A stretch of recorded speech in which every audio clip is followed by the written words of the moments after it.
Aš, Renardas, pristatinėsiu šiandien va šitą Lightbox, šviesdėžę lietuviškai. Lightboxas yra toksai, būna labai paprasti, jie būna kažkoks, tarkim, kubas baltas, jame būna kažkokia šviesa kabo, jisai ta šviesa viduje užpildo tą kubą kažkokia neutraliai balta šviesa ir įdėjus kažkokį daiktą, jį galima nufotografuoti gražiai piršte. Kaip šitą geocaching travel bugą dariau. Čia iš to didžiai fotkinau, bet iš esmės visi produktų nuotraukos, kur ten kokiam AliExpress'e mato, ten nufotkinta kažkas baltam fone, tai ten šviesdėžės nebūna. Fotkina, bet dažniausiai tai tiesiog tą dėžį didelę kažką nufotkina gražiai, apšviesti iš visų pusių ir nieko nesimato.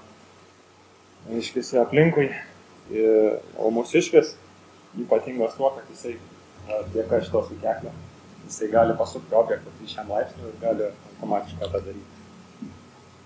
Idėja geriausia buvo, kad kažkada būtent tie perinami prizai atsirado pas mumis ir jie yra įdomus iš visų pusių pasižiūrėti. Bandėm fotkinti, jeigu gerai prisimenu, bandėm fotkinti tiesiog paprastai pasidėję, tada visokiais ten kampais dėlioji ir galvoji, kaip čia blemba gražiau nufotkinti, gal čia kažkaip taip, gal čia vienaip. Ir tada Darius sako, taigi va, turiu, prisiminiau, kad dariau kažkada. Atnešė, padėjo ant stalo ir tada mes pabandėm ir buvo labai faina. Toksai buvo pirmas mūsų setupas, kada aš atsinešiau studijinės lempas, sukaliau kažkokį rėmą čia iš vatų tūtų ir po VC vamzdžio pasiėmėm ploterio kažkokį išardyto iš seniai ruloną popieriaus balto, ten tas sukom, išvyniojom, ant stalo padėjom. Visokių lempų kampuose radom, pasijungėm per laptopą, ten kažkokius skriptus parašė, Darius ten kažkaip ten, žodžiu, nes toks interfeisas buvo tuo metu. Ir gavosi gana neblogas rezultatas. Tai tada po to karto, kai sufotkinam porą prizų, pagalvojau, kad gal reikėtų padaryti dedikuotą kažkokią dėžę tam. Nes, kažkaip, nes tie prizai vis kaupsis ir juos reikės fotkinti, čia vis nestatysi to viso reikalo tokio ant stalo ir kad paskui palikti reikia tenais, nes nepadarai iš karto, kažkaip nefaina. Norisi, kad tiesiog ateini, jungi ir naudoji.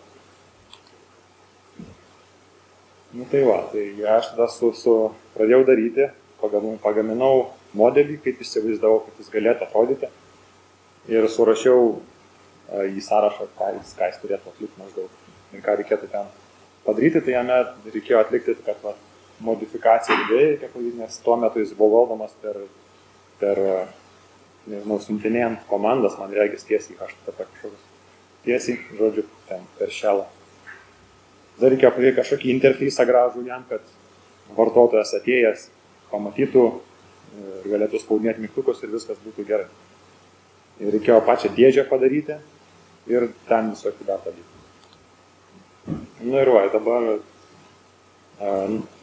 pasipils nuotraukos, kaip čia viską dariau. Viskas prasidėjo nuo dėžės, aišku, įsipjojau keletą šiandien lakštų ant šito kreizo pas mumis esančio. Antanas atnešė tada iš kažkur gavęs porą stendų, vienas šičia projektui dabar naudojamas, kitą aš pasiėmiau dėžiai ir labai gerai gausi, nes dėžės tada nereikia jos čia kažkur galvoti, kur čia kokį stalo kampą rasti, kur čia padėti, jis dabar ant ratukų gražiai ir važinėja. Taip jis biški judantis, nes reiks stambesnio, bet naudoju ką turiu.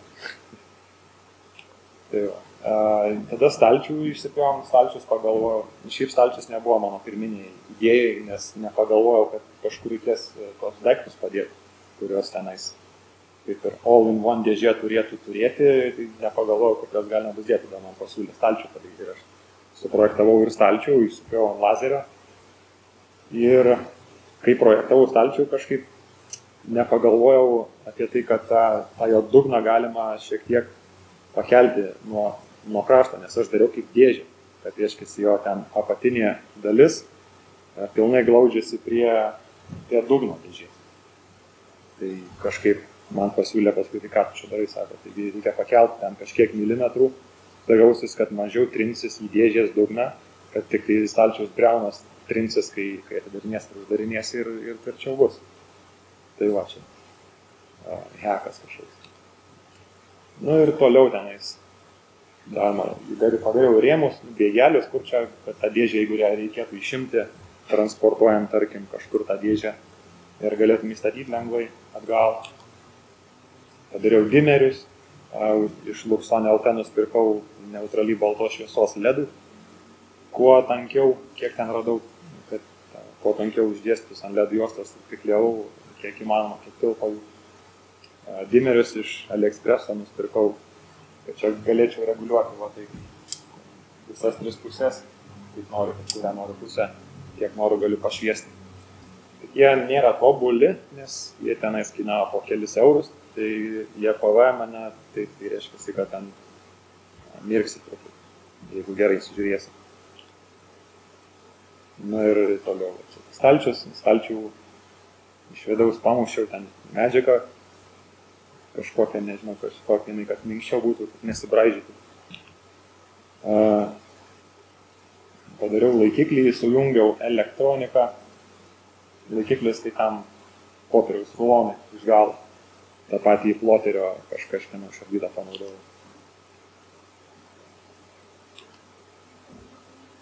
Nu ir va, iš esmės tokia dėžė gauta. Nu ir laikiklis. Padarytas tas baldinis, tas magnetinis, bet jo neužteko pasirodo, kad pralaikyti tą jo uždengimą, tai dar neodinio magnetį kišau. Ir va, ir dėžė, kadangi jau buvo, reikia sukeklį kažkaip pamodifikuoti. Tai reiškia, šitą palikau jau dar, nes jisai originalus autorius, jisai ten ir atliko ką reikia, tai jisai daviau Raspberry, reikėjo įdėti Raspberry, nes vienas viduje Raspberry'is pats pirmas skaičiuoja žingsnius ir reikėjo antro Raspberry, kurie ir paskui padaryti, kad jie du komunikuotų viens tarpusavy. Tada routerį kažkokį įdėti, kad jie ten galėtų, Wi-Fi'us būtų, kad su jais būtų galima susisiekti. Centrinis kuolas buvo, reikėjo tą panaikinti, nes netilpo kitais kambininkais. Pertvarkyti vidurius. Kas yra centrinis kuolas? Turiu, paskui parodysiu. Jo, vidurius ir gražiai viską sujungti. Tai pirma buvo, kad routerį reikėjo pamodifikuoti, reikėjo jam, čia tik antena turbūt, prijungti daugiau nieko to. Jo, tai čia buvo, nusprendėm, kadangi ten daug Raspberry gyvena viduje, Raspberry pirmieji, tai jie neturi Wi-Fi ir mes labai užsimanėm, kad būtų šitas dalykas kažkaip su Wi-Fi veikti. Nereiktų ten laidų, jokio nieko, ten iš telefono pasijungti ir veikia. Tai reikėjo padaryti Wi-Fi, paėmėm routerį, viskas routerį gerai, bet niuansas yra tas, kad kai routerį įdedi į metalinę dėžę, tai Wi-Fi'as netraukia. Tai dėl to buvo padaryta šita modifikacija, pajungta išorinė antena, kad antena galima būtų išvesti į išorę ir čia tokia atsirinkė mažai paimti. Jo, tai va. Ir toliau buvo daroma tenais, kad viską sujungti gražiai, tai reikėjo atsispausdinti ten rėmelius tokius, kad viską ant dintegelę sujungti. Ir supečinti tada laidžiukais viskas į svečiuką. Tad būtų galima viskas, kad komunikuotų tarpusavy. Interfeisą paskui reikėjo parašyti dar, aišku, nes vis tiek, kad ten viskas jie komunikuoja gražiai taip, bet vis tiek dabar reikia dar tik siuntinėti HTTP užklausas, o per šelą siuntinėti ne kiekvieną sugeba. Tai reikėjo padaryti kažkokį gražų valdymą. Tai aš padariau šitą interfeisą su HTML ir JavaScriptu, kad prisijungi prie to access pointo, nueini į šitą užklijuotą adresą, ten atsidaro gražus interfeisas webų ir ten gali spaudyti ir viskas ten su visokiais ten bayeriais atsivaizduoja. Tai tas interfeisas atrodo šitaip, šiaip kiekvienas gali prisijungti dabar per telefoną ir patikrinti, jeigu norėtų. Bet funkcijos, kaip aš įsivaizdavau, turėjo būti tokios, nes šiaip nenorėjau, kad šitas projektas pavirstų į tą vadinamą feature creep, kada ten pridedi visokių funkcijų, kurių niekas neprašė, bet tu įsivaizduoji, kad kažkam bus jos naudingos ir ten tada tas projektas įsiplautina iki tiek, kad tenais darosi sunku jį suprasti, kas ten turi atlikti. Tai aš tik tai tokias, kaip aš įsivaizdavau, kas man turėtų būti įdomu ir naudinga žiūrėti, tai tokias įdėjau funkcijas. Tai suskirstyta yra į 3 tokius, nežinau kaip čia, drovers turbūt angliškai vadinasi. Pirmas, tai kur viskas valdosi, tai čia, kad gali nustatyti, kiek nori nuotraukų, tipos lankiklis yra, kad slenki ir čia tai parenki, kiek laipsnių turi pasisukti ir jisai tada paskaičiuoja, kiek bus nuotraukų iš viso. Pagal mano visus tas naudojimus, tai optimaliausiai yra 72 nuotraukos, tai susuka kas 5 laipsnių kažkiek. Tai va, ir gaunasi visai toksai geras vaizdas. Jeigu fotkini dažniau, galima dažniau, bet fotkint kas laipsnį, tai visiškai neapsimoka, nes nesimato didelio skirtumo. Ir gaunas 360 nuotraukų ir kur tu paskui kiši jas, užkraus dar ant topo. Jeigu dar per telefoną kas susidarys, taip ir dingsta duomenys. Tai va. Shooting, tada preview, čia toks tabas yra, kur gali pasižiūrėti, po ten mygtukas yra, kad paspaudi ir pasirodo iš fotiko nuotrauką, kaip tenais atrodė, turėtų visas vaizdas bendrai. Gali pamatyti, pasukti keliais laipsniais, pasižiūrėti dar kartą, gal ten sulygiuoti kažką reikia. Ir download tenais yra, kada gali parsisiųsti paskutinę jau sesiją, kur fotkinti. Sesija skaitosi tada, kada jisai pabaigė savo, kai paspaudė startas, jis atvaro visą ten 360, tada skaitosi baigta sesija, gali parsisiųstis nuotraukos visas ir pažiūrėti, kas ten gavosi.